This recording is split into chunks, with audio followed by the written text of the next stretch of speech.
idol. September 3.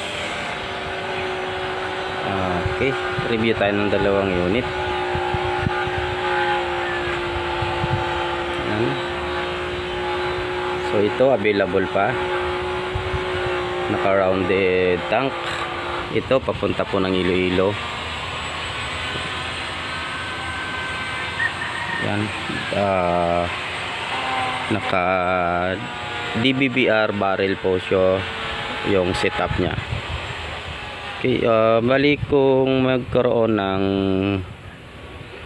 buyer tayo, bali depende sa kanya kung i-natural nya lang or ganitong texture. Yan, gagawin natin yan. So ito okay na ito. So for testing na lang, sa 35 meters mag-groupings tayo. Okay, lagyan natin yung camera dito sa side cam para makita yung ating tama doon sa ating range sa 35 meters. Mayroon tayong 8 inches plate para sa pag-groupings tsaka pag-zeroing. And then meron tayong mga 10 mm na target plate doon na 4. Merong isa na 5 mm. So makikita yon sa camera dito. So ito yung ating target plate para sa pag-groupings tsaka sa pag-zeroing. So nasa kabila ang ating mga 10 mm na 4 na piraso, and then meron tayong 5 mm. Ito natanggal na yung kanyang tornilyo. So yan, dyan tayo target para sa accuracy natin. Ito sa ngayon, dito muna tayo sa groupings para makita.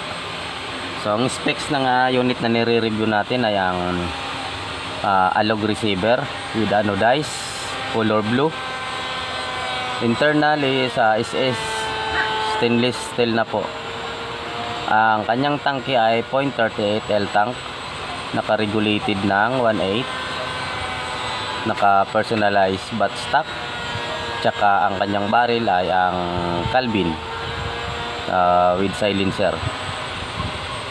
Ang gamit nating pellet ay ang Astro, kasi doon sa location ng ating customer ay available lang lagi ang Astro.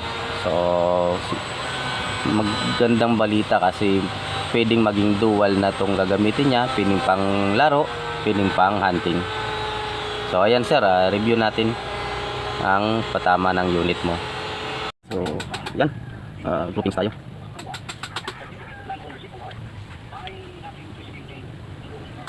Hindi malakas ang hangin.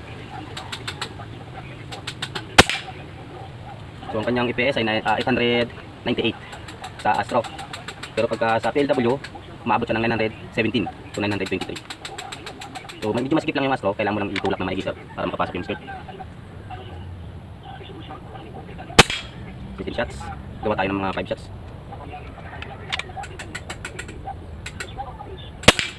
Third shots.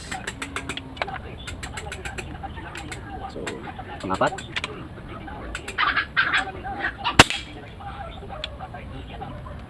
Pang-5. So gawin natin 10. 6.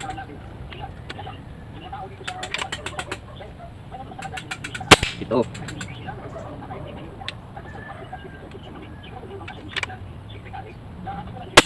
So, walong shots. Walong shots. So transfer tayo dun. 35 meters.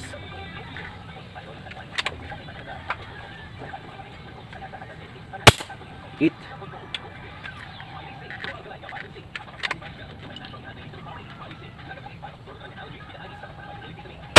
Miss. Timing lang pag walang hangin. Miss. Wala na.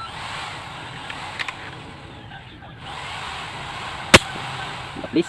So ulitin natin sa second target. Hit. Third target. Hit. Pangatlo. Hit. So dito na tayo sa 5mm. Tingnan natin kung tatama tayo. 35 meters, 5mm. Focus. Miss.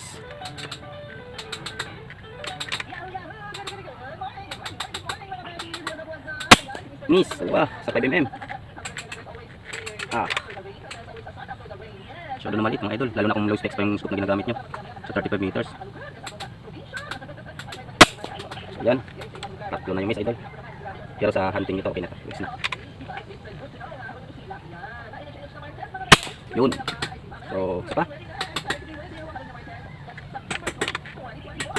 5mm. Dito tayo sa 5mm. Hintayin natin.